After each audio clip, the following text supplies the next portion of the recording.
Thank you. I begin today with some strange quotes. Cowboys and men are two totally different breeds, says a cowboy proverb.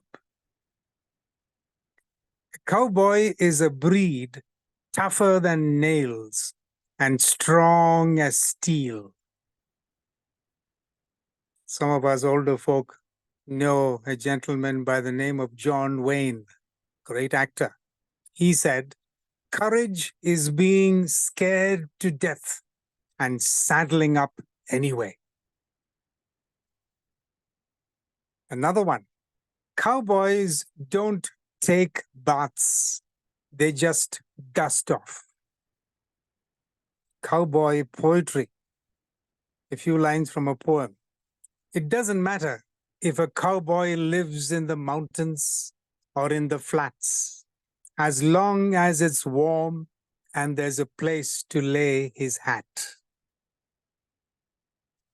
A lady said, "There's no better place to cure a broken heart than on the back of a horse." You're wondering why I'm quoting all this. Well, I grew up reading cowboy comics like some of us on this group. Cowboy comics and stories. And watching cowboy movies, Roy Rogers and etc., etc. The cowboy has been called America's folk hero. His best friend, of course, is his horse. His strength is his grit, and he lives to drive cattle. Before the days of Superman and the like, the cowboy was my hero. Then I grew up and began to take Christ seriously in my life. And then, lo and behold, I found another hero in the Bible. Of course, Christ remains the only superhero. But this hero I'm talking about in the Bible is the shepherd. The shepherd. On the surface, he appears similar to the cowboy. He too is rugged. He sleeps where the jackals howl and works where the wolves prowl. Never off duty, always alert. Like the cowboy, he makes his roof the stars and the pasture his home.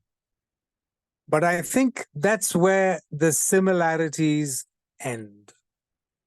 The shepherd loves his sheep. Now, it's not that the cowboy doesn't appreciate the cow. It's just that he doesn't know the animal. He doesn't even want to. Have you ever seen a picture of a cowboy caressing a cow? But you have seen many pictures of a shepherd caring for a sheep. Why the difference? Simple. The cowboy leads the cow to slaughter, while the shepherd leads the sheep to be shorn, trimmed.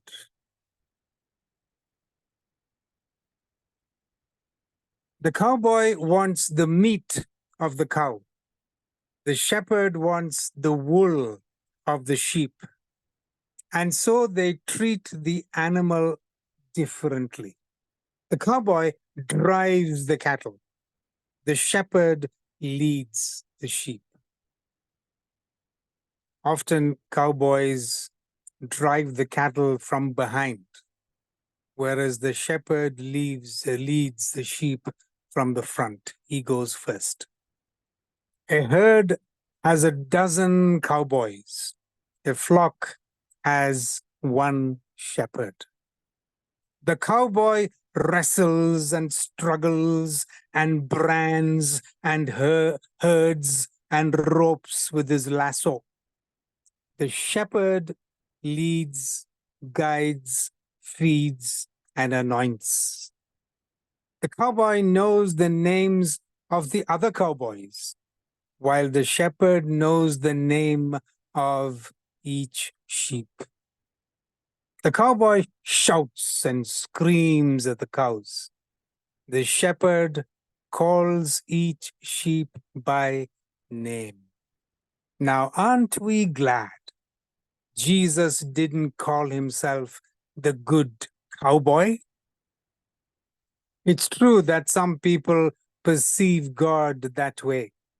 God is a hard-faced, square-jawed, stern rancher from heaven who drives and screams at his church. Aren't we glad Jesus called himself the Good Shepherd? The shepherd who knows his sheep by name and lays down his life for them. The shepherd who protects, provides, and possesses his sheep. The Lord is my shepherd. Psalm 23, verse 1. We are your people, the sheep of your flock. Psalm 79:13. He is our God, and we are the people he takes care of, and the sheep that he tends. Psalm 100, verse 3. The same imagery is carried over to the New Testament. Luke chapter 15, verse 4. He is the God who will risk his life to save the one straying sheep. Matthew 9:36. He has pity on people because they are like sheep without a shepherd. Hebrews 13, verse 29. He is the great shepherd of the sheep.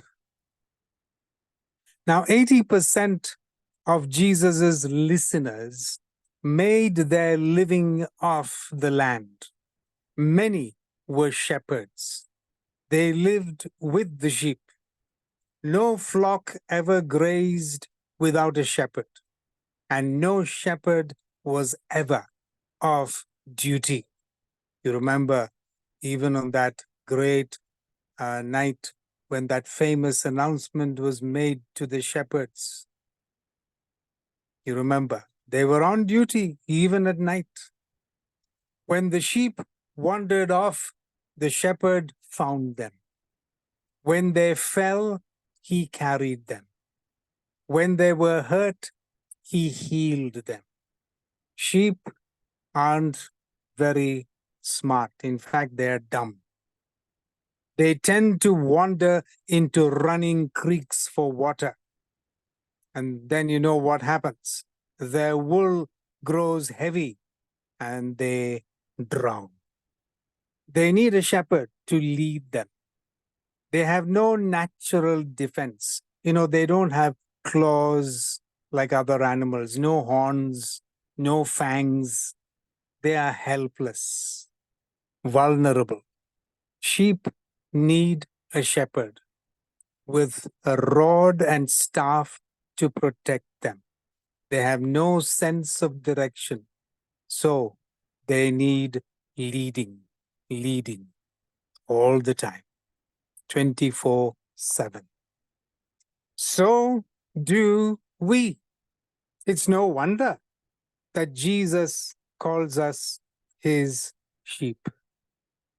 We too tend to be swept away by waters we should have avoided.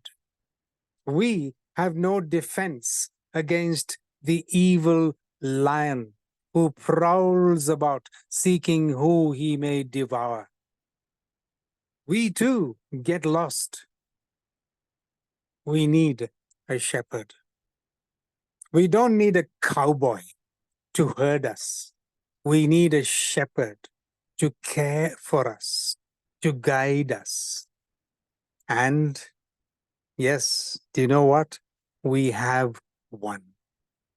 We have one who knows us by name.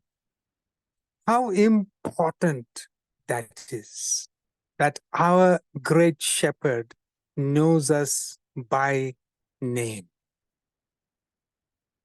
Like me, perhaps you have been in a situation where someone forgot your name, or maybe you were in a situation where no one knew who you were or even cared. Some time ago, a friend of mine was recovering from surgery and he moaned in pain. A well-meaning nurse came by and said, "Settle down, Sam, settle down." But he still moaned. The nurse returned and said, "It's all right, Sam. Just go with the pain. You'll be fine soon." He was quiet for a few moments, but then began moaning again. The nurse turned to him, and before she could speak, the patient spoke up in a low.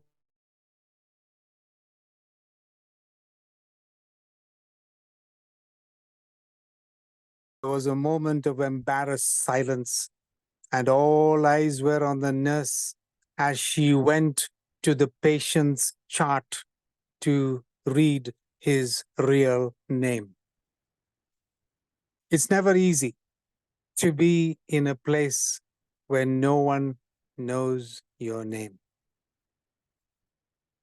I'd like to read to you an account of a man referred to as John Doe, number 24. Maybe some of you have heard this account before. John Doe, number 24. His story was recorded by the Associated Press and reads thus. It's titled, John Doe Takes His Secret to the Grave. The mystery of John Doe, number 24, outlived him.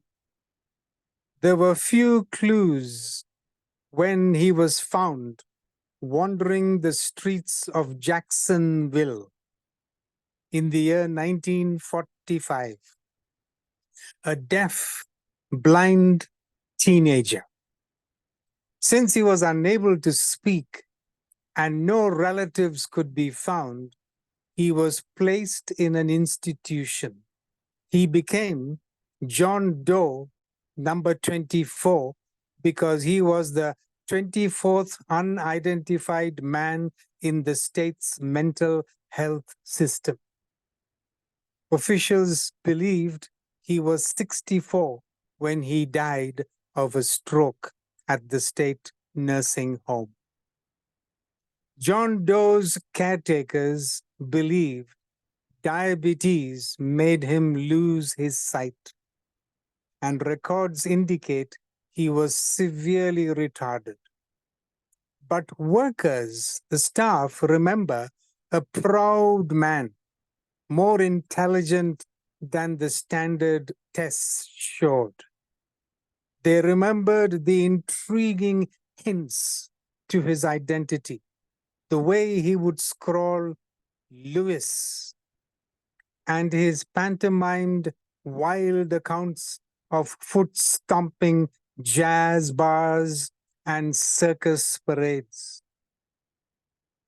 An official said it was obvious that from what he pantomimed, that he had quite a life at one time. He had a straw hat he loved to wear, and he took a backpack with his collection of rings, glasses, and silverware with him everywhere. At Christmas parties, he danced to vibrations from the music. Last Christmas, the staff bought him a harmonica. Well, he died at a brief graveside service last Wednesday in Jacksonville. The priest asked if anyone had any word to say. There was a long silence. No one did. No one had any words to say. Somewhere in the darkness of John Doe number 24, there was a story. There was a name. There were memories of a mother who held him, a father who carried him. And behind those sightless eyes, there were eyes that could see the past. And all we can do is wonder, what did they see? A youngster eating popcorn at a circus? A jazz band? No one will ever know. No one would know because he could never tell. He couldn't even speak his name. And on the day he died, no one had words to say.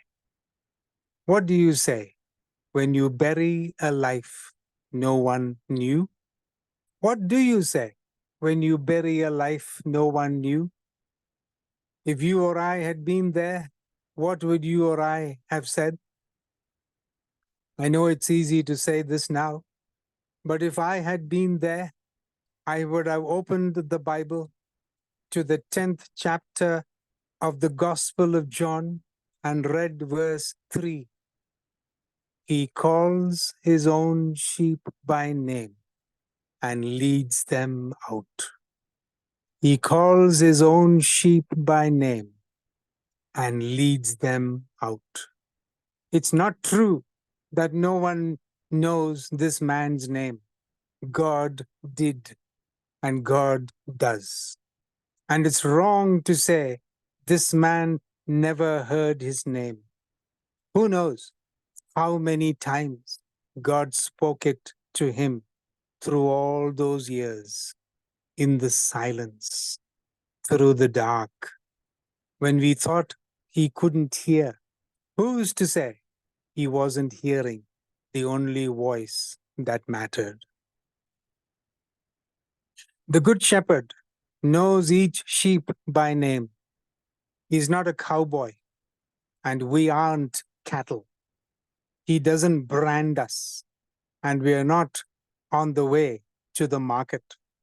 He guides us. He leads us. He anoints us. And what's more, he won't quit till we reach our homeland, where faith will become sight, where we'll be able to see him face to face. This amazing God who is our Father, our Redeemer, and our Shepherd. But till then, what do we do? We all know Psalm 139.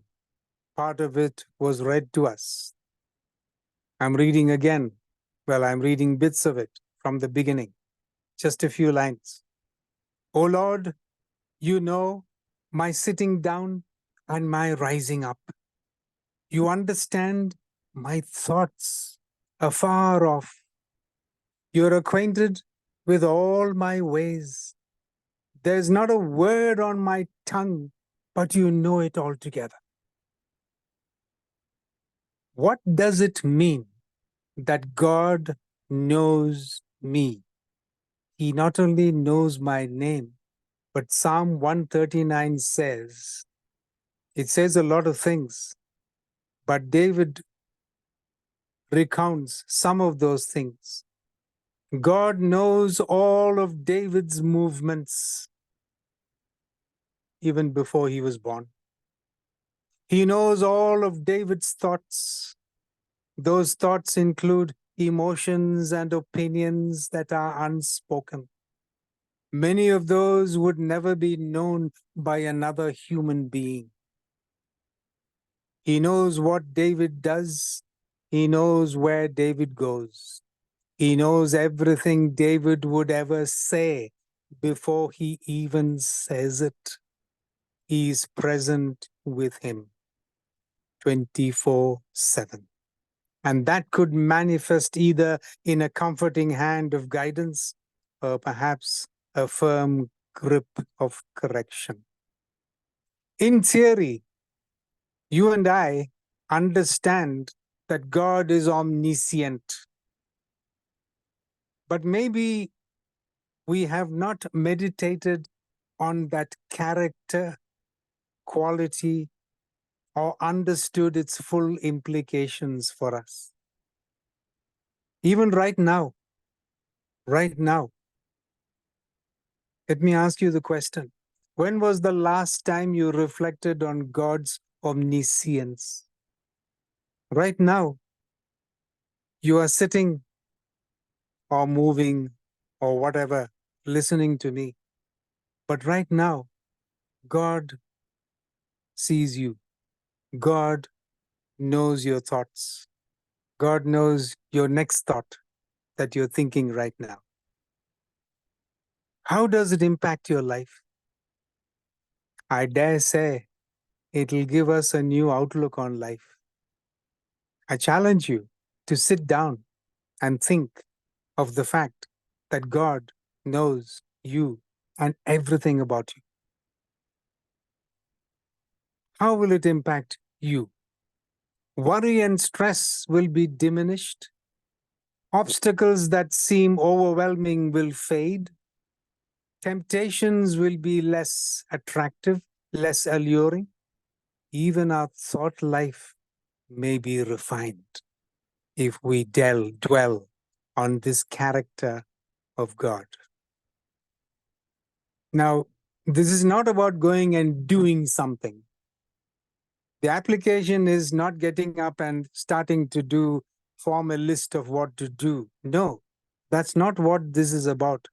This is rather about developing that closeness with God. You all heard of that book, Practicing the Presence of God, Brother Lawrence. It's a book well worth reading. Practice the presence of God. You know, when our view of God is exalted, it'll help give us the right view of everything else. Everything else. David says, such knowledge is too wonderful for me. David was blown away by the implications of God's omniscience. He couldn't think about that and walk away and be the same person as before. This week, I suggest that you and I reflect on God's knowledge of us. Let it amaze us. Let it impact us. Let's pray the prayer of David every day. Search me, O God, and know my heart today. Try me and know my anxieties, and see if there be any wicked way in me, and lead me in the way everlasting. Amen.